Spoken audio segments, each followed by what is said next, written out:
Graças e paz, queridos irmãos, é muito bom novamente estarmos juntos, agora utilizando desse meio da internet, de transmissão, o que seria o nosso culto de oração.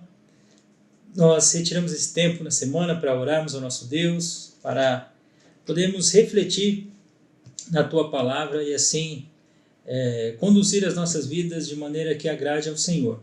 Então eu convido você que abaixe a sua cabeça e vamos orar juntos, assim nós iniciamos essa nossa transmissão. Senhor, obrigado, Pai, por essa noite. Eu quero te louvar, Senhor Deus, por tudo que o Senhor já tem feito nas nossas vidas, pelo cuidado do Senhor, pelo consolo do Senhor, pelo conforto, Senhor Deus, que o Senhor tem dado aos nossos corações. À medida que nós vamos à Tua Palavra, nós conhecemos, Senhor Deus, mais, Senhor Deus, do Senhor mesmo. Nós sabemos, Senhor Deus, da Tua vontade sobre as nossas vidas e queremos viver assim, Senhor Deus, de maneira que nós nos submetemos à Tua vontade e confiamos, Senhor Deus, que o Senhor tem cuidado de nós.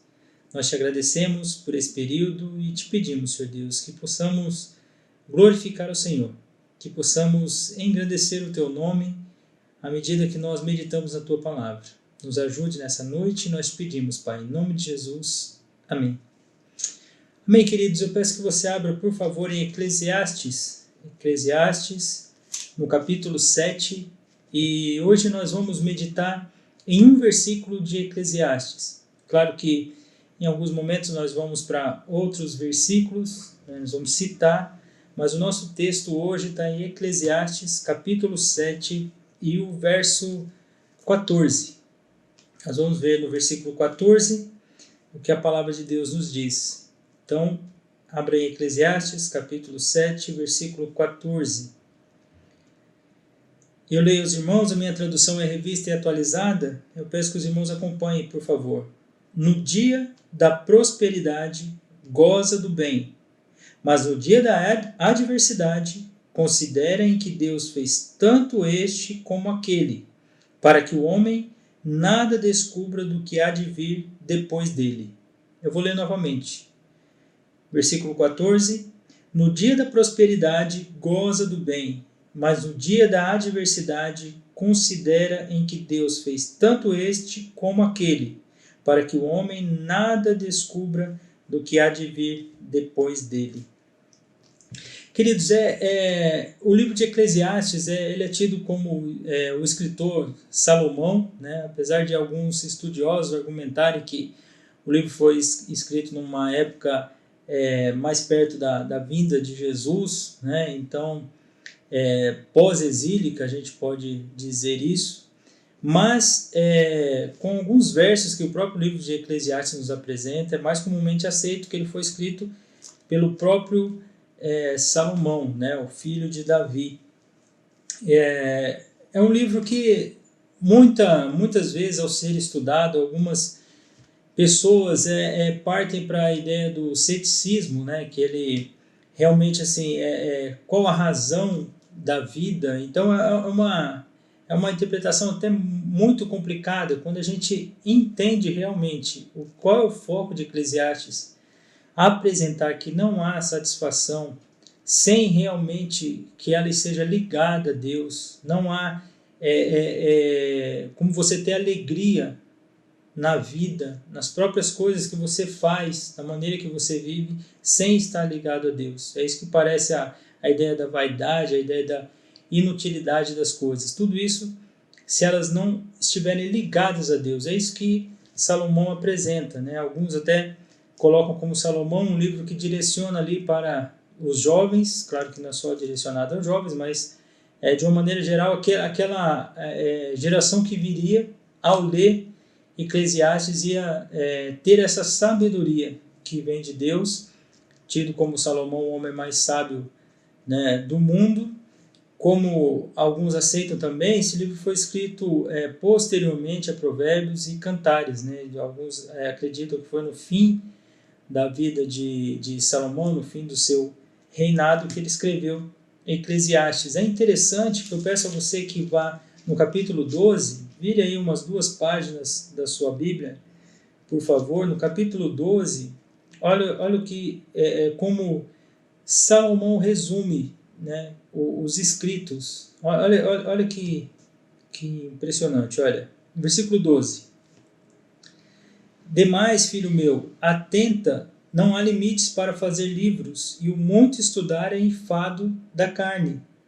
De tudo que se tem ouvido, a suma é: teme a Deus e guarda os seus mandamentos, porque isso é o dever de todo homem. Em resumo, filho, né? Por isso que a ideia de alguns aceitam muito como livro escrito aos jovens, claro que não, como eu disse a vocês, não só aos jovens, mas a nova geração, aqueles que viriam posteriormente a ler. De tudo que se tem ouvido, a suma é: teme a Deus e guarda os seus mandamentos, porque isso é o dever de todo homem. Então, no livro de Eclesiastes, você vai encontrar muitos princípios colocados e muitas reflexões. Eu creio que essa seja a palavra. E uma delas está no versículo 14, que é o versículo que nós meditaremos hoje. E eu queria que você pensasse no momento atual que você está vivendo. Claro que nós estamos vivendo um momento atípico no nosso país, no mundo, não é? Com toda essa questão da pandemia, essa questão do vírus, a questão da saúde em si, a questão econômica. Ou seja, nós estamos vivendo uma situação adversa, né? Mas eu queria que você pensasse, talvez há um ano atrás, há 2 anos atrás, talvez há 5 anos atrás, não sei, ou até mesmo hoje, como você tem vivido. Salomão aqui coloca no dia, e é interessante que aqui essa qualificação de dia é realmente o tempo como nós temos, um dia, o outro dia. Então isso é interessante que ele coloca no dia da prosperidade, ou seja, no dia do bem, essa ideia da prosperidade, dos benefícios. Ele faz essas duas colocações da adversidade e da prosperidade. Então nós vamos ver, de acordo com o versículo, o dia da prosperidade. Ele fala: no dia da prosperidade você goza da prosperidade. No dia do bem você goza desse bem que você recebeu. Isso é muito importante para nós refletirmos que o que é o bem para nós, né? Algumas pessoas, e eu queria que você fizesse essa avaliação do que é o bem, né? Para muitas pessoas o bem é ter um carro novo, é ter uma casa, né, arrumada, é ter roupas, boas roupas, comer de tudo que se deseja, beber de tudo que se deseja. E eu queria que você pensasse nos momentos que você viveu ou você está vivendo este bem. Você reconheceu que isso vem do Senhor? Você reconheceu que esse bem foi Deus quem te deu? Olha só como é importante. Volta comigo agora umas 2 páginas no capítulo 3 de Eclesiastes. No capítulo 2. No capítulo 2 de Eclesiastes, você pode voltar aí uma página, você vai conseguir acompanhar comigo no versículo 24. Olha o que a Bíblia diz. Nada há melhor para o homem do que comer, beber e fazer que a sua alma goze o bem. É a mesma palavra para prosperidade, do versículo 14 do capítulo 7. Que sua alma, sua alma goze o bem do seu trabalho. No entanto, vi também que isto vem da mão de Deus. Pois separado deste, quem pode comer ou quem pode alegrar-se? Então, é esse entendimento que nós precisamos ter do livro de Eclesiastes. Ele explica para nós a questão desse bem, desse desfrutar o bem, desse desfrutar desses benefícios que Deus nos dá. Isso é muito importante nós enxergarmos que vem da mão de Deus. É Deus quem nos dá. Pois separado deste quem pode comer ou quem pode alegrar-se. Versículo 26, do capítulo 2. Porque Deus dá sabedoria, Deus dá conhecimento e prazer ao homem que lhe agrada, mas ao pecador dá trabalho para que ele ajunte e amontoe, a fim de dar àquele que agrada a Deus. Também isto é vaidade e correr atrás do vento. Então, quando você tem esse benefício, quando você tem esse bem, quando você desfruta desta prosperidade, Você tem que saber que isso vem de Deus. Então por isso que você pode gozar disso, desfrutar disso, porque isso vem de Deus. Muitas vezes as coisas vêm até nós, nós conquistamos, vou colocar entre aspas isso para a gente pensar, nós conquistamos essas coisas, nós achamos que foi o nosso esforço, a nossa sabedoria, o nosso trabalho, o nosso estudo, o nosso suor. Claro, queridos, que o que vier na nossa mão para fazer, nós temos que fazer. O que vier for sobre nossa responsabilidade, nós temos que fazer. Mas nós temos que entender que isso vem da mão de Deus. Olha só, no capítulo 3, veja comigo, versículo 12. Sei que nada há melhor para o homem do que regozijar-se e levar vida regalada, vida desfrutando da prosperidade. Aquela ideia da mesma palavra. E também que é dom de Deus que o homem possa comer, beber e desfrutar o bem de todo o seu trabalho. Então, não é errado você desfrutar do bem que Deus tem te dado. Não é errado você desfrutar daquilo que Deus tem te abençoado. Se é bênção e é dom de Deus, desfrute. Desfrute de maneira sábia. Sabe uma maneira de desfrutar de maneira sábia? Abençoe outras pessoas. Muitas pessoas acham que as bênçãos que chegam até ela, né, é somente para ela. Isso é um perigo, porque pode torná-la orgulhosa. E muitas vezes a torna egoísta, porque ela só pensa nela. Ela não quer dividir, ela não quer compartilhar. E uma ideia sábia de gozar do bem que Deus tem nos dado é repartir. Um outro verso, eu queria que você abrisse comigo, no capítulo 9 de Eclesiastes, também no livro de Eclesiastes. Olha só, capítulo 9, aí você vai virar mais umas 2 páginas para frente. No capítulo 9, no versículo 9, vejam comigo. Goza a vida com a mulher que amas. Todos os dias da tua vida fugaz, os quais Deus te deu debaixo do sol, porque esta é a tua porção nesta vida, pelo trabalho com que te afatigaste debaixo do sol. Então, Deus faz com que você goze, desfrute desse relacionamento que você tem com a sua esposa, do seu casamento. Isso é bênção do Senhor. Deus te deu, né? O próprio Salomão que nos escreve em Provérbios que a esposa é dada por Deus, né? A herança vem dos pais, mas a esposa vem da mão do Senhor. Olha que bênção. Agora o versículo 10, do capítulo 9 ainda. Tudo quanto tiver a mão para fazer, faze-o conforme as tuas forças. Porque no além para onde tu vais não há obra, nem projetos, nem conhecimento, nem sabedoria alguma. Então ele faz um contraste do que hoje você pode fazer e futuramente. A ideia do além aqui é que você não pode fazer mais estando aqui. Né? Essa é a ideia, né? Essa era a visão judaica. Né? Lá não há o que você fazer. Você pode fazer é aqui. O que você deve fazer é aqui. Então, o que está na sua mão para fazer? Então, queridos, voltando para o capítulo 7, se está na sua mão um benefício do Senhor, aquilo que Deus, né, te abençoou, o bem que Deus te concedeu, desfrute. Desfrute com sabedoria.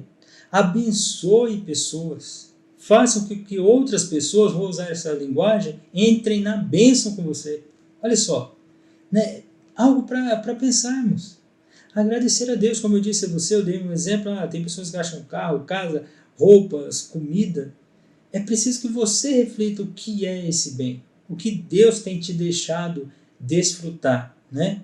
É um café da manhã? Olha que bênção do Senhor. Eu creio, queridos, que nós precisamos pensar no que Deus nos concedeu. Hoje Deus nos deu vida. Então nós temos a vida. Né? A vida agora não só física, mas como a vida espiritual, a vida com Deus. Então nós devemos ser gratos. Deus falou com o povo em Deuteronômio para eles escolherem, né? Escolham a vida. Escolham a vida, então desfrute, é bênção do Senhor. Você pode estudar, você pode aprender, você pode compartilhar, você pode ensinar, você pode desfrutar deste bem que Deus te deu. Mas o versículo 14 nos apresenta também algo ali contrário a este bem. Ele fala do dia da prosperidade. Então nós vimos que nós precisamos desfrutar desse dia. Se Deus nos deu, amém, meu irmão, desfrute desse bem. Desfrute com sabedoria. Goze desse bem que Deus te deu. Agradeça ao Senhor. Isso veio do Senhor. Viva. Então, se você está tendo vitalidade para fazer as coisas e veio na tua mão para fazer, faça. Seja um excelente profissional. Seja uma excelente dona de casa. Seja um excelente estudante. Vem na tua mão para fazer. Faça. Faça. Deus te abençoou com isso. É bênção do Senhor, então desfrute disso. Ele te deu vida, Ele te deu a saúde, Ele te deu conhecimento, sabedoria, desfrute disso. É Deus quem te deu. Nós vimos lá no capítulo 2, é dom de Deus. Deus deu, concedeu. Mas, no dia, assim como tem o dia da prosperidade, tem o dia da adversidade. Tem um dia ruim, né? Aqui não é o bem, né? Aqui é o dia ruim.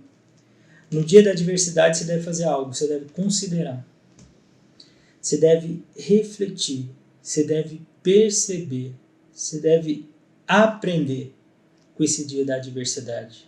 E logo no capítulo 7, volte seus olhos aí comigo, por favor, no versículo 2, do capítulo 7. Melhor é ir à casa onde há luto do que ir à casa onde há banquete, pois naquele se vê o fim de todos os homens, e os vivos que o tomem em consideração. Então, quando nós vamos na casa do luto, nós refletimos. Nós olhamos aquela circunstância onde Deus nos colocou ali, circunstância de tristeza, né, da separação, a gente reflete, né, sobre a vida. E a gente reflete sobre como nós estamos vivendo a vida.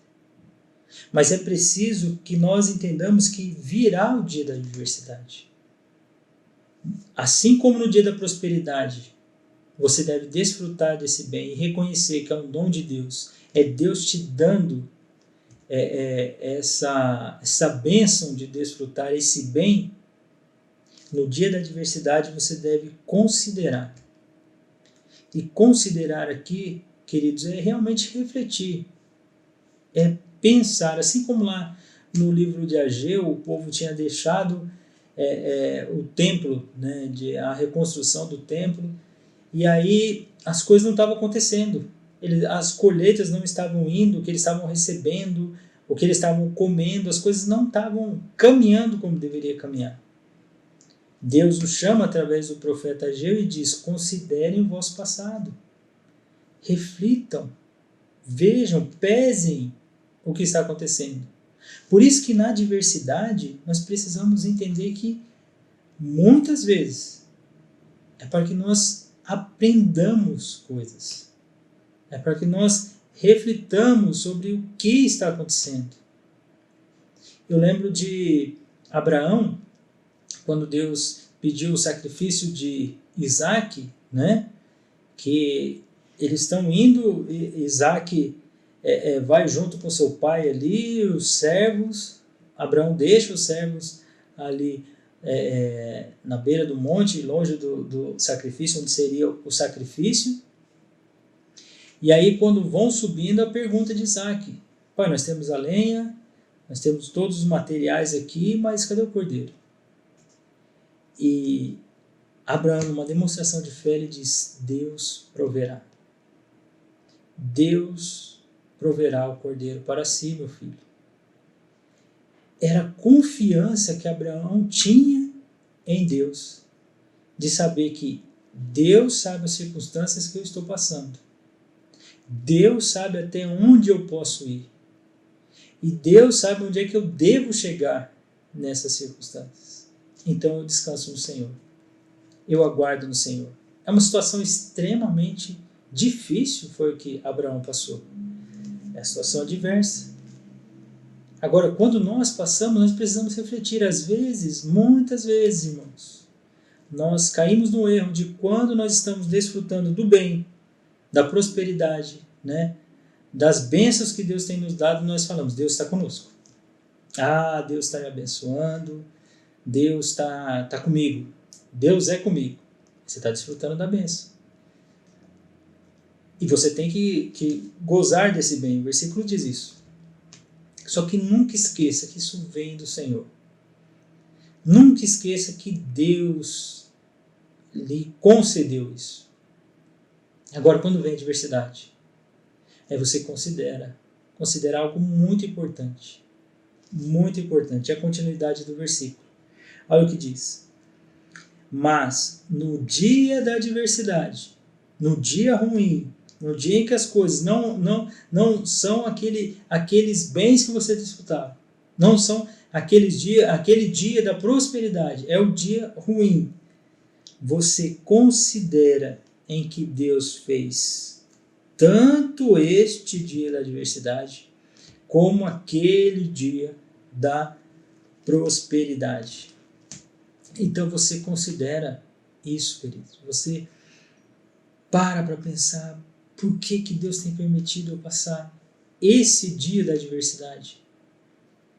O que Deus tem querido me ensinar diante desse dia da adversidade. O que eu preciso aprender. E às vezes, queridos, as coisas oscilam, né, de maneira muito rápida. Às vezes você está desfrutando do bem e rapidamente vem a adversidade. Por isso que a continuidade do versículo diz, para que o homem nada descubra do que há de vir depois dele. Porque o futuro não compete a nós. Nós fazemos os nossos planos, mas a resposta certa vem do Senhor. Provérbios, também escrito por Salomão, nos diz isso. Então nós devemos fazer os nossos planos. Só que devemos colocar diante de Deus. Por quê? Porque nós não sabemos o que vai acontecer à frente. Mas se você está desfrutando do bem, desfrute do bem. Agora, se é na adversidade, considera que Deus fez tanto o dia da prosperidade quanto o dia da adversidade. Para que nós aprendamos nos dois. Como eu disse a você, muitas vezes nós incorremos no risco de achar que quando nós estamos vivendo no bem, Deus está conosco e na adversidade não. Voltando ao exemplo de Abraão, o que aconteceu com ele? Ele viveu ali um momento, vamos usar assim, né? O momento da adversidade, naquela caminhada. Eu fico imaginando no preparo da lenha, eu fico imaginando no amarrar ali a lenha, colocar a lenha sobre Isaac. Eu fico imaginando aquele momento, e eles caminhando. E até o ponto que ele deixa os servos e caminha só ele e Isaac. E Abraão pensando, Deus pediu um sacrifício. Hebreus nos esclarece, né, que ele cria ali na ressurreição, que Deus poderia ressuscitar seu filho. Era seu único filho. Deus o chamou para ser o pai de uma grande nação, para ele sair da terra dele, da parentela dele, e vai para a terra que Deus iria mostrar. E de ti eu abençoarei os povos. Olha só, querido. E aquela caminhada dele, aquela adversidade, Senhor, isso precisa ser feito, aquela coisa no coração, até que vem a pergunta do Isaac. Mas, pai, eu estou vendo todos os materiais para o sacrifício. Eu já vi o Senhor fazendo os sacrifícios outras vezes. Nós precisamos do cordeiro. Eu não estou vendo o cordeiro. Deus proverá. Queridos, isso é que nós precisamos aprender e confiar. Deus proverá. Então, as adversidades são momentos que Deus permite que aconteçam nas nossas vidas.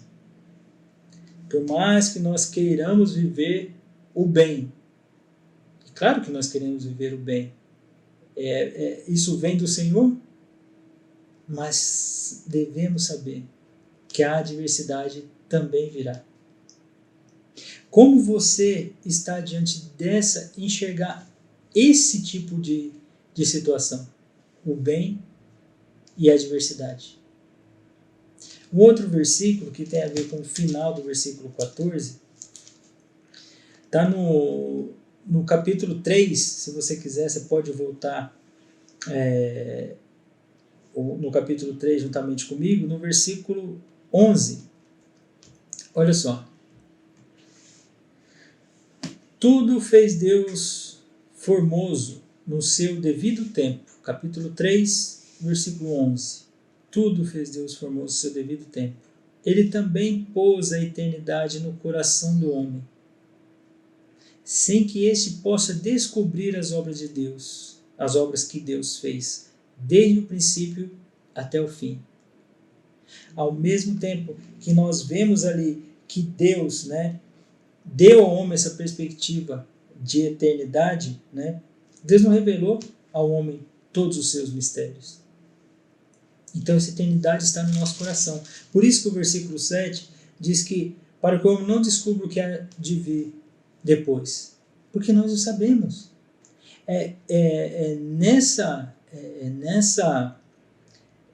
Nessa realidade de vida que eu e você vivemos. Às vezes, queridos, nós estamos desfrutando de um bem e de repente você está passando por esse momento, ainda que no mundo, nós temos tido notícias de tristes, os números de mortos no nosso país têm aumentado. Isso entristece o nosso coração. Se Deus falou em Deuteronômio para o seu povo para escolher a vida, nós não nos alegramos com a morte. Então isso causa tristeza para nós. Então, ainda que nós estejamos vivendo esse período, às vezes há pessoas que de alguma forma Deus tem demonstrado a sua bondade. Eu quero que você enxergue dessa forma, você que é cristão, você que teve o seu coração transformado pelo Senhor, como é que você enxerga a situação que nós estamos vivendo? É por isso que nós oramos, queridos. Porque nós não sabemos o que vai acontecer daqui a um mês, daqui a um ano. O que vai acontecer amanhã? Mas nós sabemos quem é Deus. Nós sabemos que na adversidade nós vamos considerar, Senhor, nós estamos vivendo esse período de adversidade. Mas ao mesmo tempo, Senhor Deus, nós lembramos dos tempos de prosperidade. Então, tanto um quanto o outro, o Senhor me permitiu passar. Então, se eu estou vivendo hoje, o que eu estou passando hoje, o que eu estou passando, o Senhor quer me ensinar algo. Então, eu preciso aprender. Então, eu preciso refletir.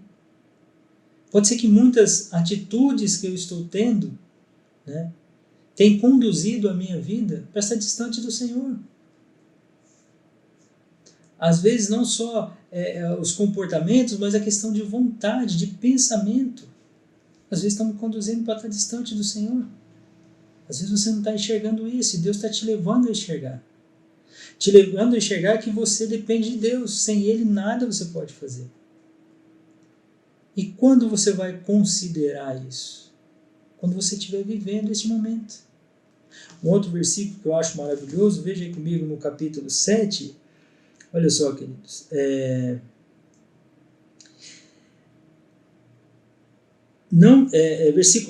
Versículo 10, desculpa que eu me perdi. Jamais digas, porque foram os dias passados melhores do que estes. Pois não é sábio perguntar assim. O que esse versículo quer nos ensinar? Nós estamos vivendo hoje, 2021, finalzinho do mês aí, no mês de março. Dia 31 de março de 2021. Então, é nesse dia que Deus nos colocou. Então, tudo que vier na nossa mão para fazer, nós devemos fazer. Então, não é essa ideia de saudosismo. Quando eu digo saudosismo, é você querer viver no passado. Você vai aprender com as coisas do passado. As coisas do passado vão nos ensinar. Isso é importante para que nós possamos viver esse presente que nós estamos vivendo, o hoje. Então, se o hoje é de prosperidade, goze desse bem. Como eu disse a você Pessoas podem ser abençoadas quando Deus te abençoa. Invista na vida de pessoas, né? Invista, queridos. Participe essa bênção a outras pessoas. Mas se são adversidades, se é um momento adverso, se é um dia adverso, reflita. Senhor, o que eu preciso aprender com isso? Senhor, se o Senhor criou, e a ideia de fazer ali é manufaturar mesmo, é fabricar o dia da prosperidade e o dia da adversidade, Senhor, me ensina a viver com sabedoria esse dia de hoje. Me ajuda a me alegrar com os que se alegram. Mas, Senhor, me ajuda a chorar com os que choram. Me ajuda a viver com sabedoria essa vida que o Senhor me deu. Para a honra e glória do Senhor mesmo. Se a vida é um dom do Senhor, se o Senhor vivificou a mim, a ponto de eu ser feito filho do Senhor, através do sangue precioso do teu Filho Jesus, eu preciso viver essa sabedoria que vem do Senhor. Eu preciso agir de maneira sábia. Agora, eu não sei qual momento você está vivendo hoje, meu irmão. Se ainda seja um momento de bênção, amém, louvado seja o Senhor, goza desse bem. Mas se é adversidade, considera. Deus fez esses 2 dias. Essa oscilação vai existir nesse mundo. Um dia não. Um dia nós vamos estar plenamente na presença do Senhor. Sem lágrima, nem choro. Esse dia virá. Pode ser hoje a volta do Senhor? Sim. Mas é preciso que você busque essa sabedoria que vem de Deus para saber viver o dia do bem ali, o dia da prosperidade, e o dia ruim, o dia da adversidade. Que Deus nos dê essa sabedoria, que você possa orar por isso, para Deus te dar sabedoria para viver esses dias. Abençoe pessoas, ore por pessoas. Ore, queridos, busque ao Senhor. Saiba viver o dia da prosperidade e considere o dia da adversidade. Ambos foram feitos pelo Senhor. O que acontecerá no futuro? Não sabemos, está na mão do Senhor. Mas nós conhecemos o nosso Deus. Assim como Abraão não sabia qual seria o desfecho com Isaac, ele sabia quem era o Senhor. E logo na hora de sacrificar, um anjo diz a ele, está ali o cordeiro. Ou seja, Deus proveu. Então, meu irmão, Deus proverá. Amém? Louvado seja o Senhor. Vamos orar mais uma vez. Eu quero ressaltar aos irmãos que nós temos aí os nossos grupos e nós temos sabido de enfermidades, de irmãos, de parentes próximos. Orem pelo consolo da família, orem pela restauração da saúde desses irmãos e dessas irmãs que têm sofrido com isso. Vamos lembrar nas nossas orações de orar por isso. Tá bom, meus queridos? Ore pelo nosso país, ore pelos nossos governantes, ore para que Deus tenha misericórdia de nós. Amém? Eu quero fazer uma oração final com você e depois você retira um tempo com a sua família para orar, ou você, ainda que esteja sozinho, ore também. Retire uns minutos de oração, tá bom? Vamos orar. Senhor, obrigado, Pai, por nós podermos refletir sobre o dia da prosperidade e sobre o dia da adversidade. Senhor, faça com que nós possamos desfrutar, Senhor Deus, ter a vida e viver plenamente, Senhor Deus, a vida abundante que Jesus diz, viver a vida plenamente. Agradecer ao Senhor, Senhor Deus, pelas bênçãos que o Senhor tem nos dado, o fato de nós respirarmos, o fato de nós podermos pensar, o fato de nós podermos, Senhor Deus, entender a palavra do Senhor. Isso é tão grande bênção, Senhor Deus. Isso é o bem que nos alcançou. E tantas outras coisas, Senhor Deus, o Senhor tem nos abençoado, o Senhor tem conduzido assim, Senhor Deus. Nós olhamos aquele hino que diz para nós contarmos as bênçãos, nós dizemos essas bênçãos de uma vez, nós vamos ficar surpresos o quanto o Senhor tem feito, e é verdade, Senhor Deus, o Senhor tem nos abençoado, o Senhor tem cuidado de nós. Mas também, Senhor Deus, nós entendemos que os dias da adversidade, o dia ruim, também nos acomete. Então que nós tenhamos sabedoria, Senhor Deus, em saber que o Senhor está no controle desses 2 dias. E que o Senhor nos ajude, Senhor Deus, a passar por eles glorificando ao Senhor. Em um deles, desfrutando da bênção que o Senhor nos deu, e no outro, Senhor Deus, considerando, entendendo, Senhor Deus, o que o Senhor quer nos ensinar com esse momento adverso, com esse momento ruim, com esse momento triste. Senhor, olho especialmente pelo nosso país, Senhor Deus, nós temos passado por essa pandemia, assim como todo mundo, e nós temos visto, Senhor Deus, grandes números de mortes, Senhor Deus, quanto luto, quantas famílias, Senhor Deus, têm sofrido com isso, Senhor Deus. Nós queremos orar, Senhor Deus, para que essas pessoas reconheçam o Senhor como Salvador da vida delas, Senhor Deus, o seu Filho Jesus como Salvador da vida delas. Que elas possam se render diante do Senhor e saber, Senhor Deus, que o Senhor está no controle de todas as coisas. O Senhor não perdeu o controle em nenhum momento, Senhor Deus, nós confiamos nisso. Pai, eu oro pela nossa igreja, oro pelos nossos irmãos, pela nossa liderança, que tenhamos sabedoria, Senhor Deus, em passar por esses dias glorificando ao Senhor. Obrigado mais uma vez por esse tempo, Pai. Nós te louvamos, agradecidos, em nome de Jesus. Amém. Queridos, fiquem na graça e na paz do nosso Senhor Jesus. Amém.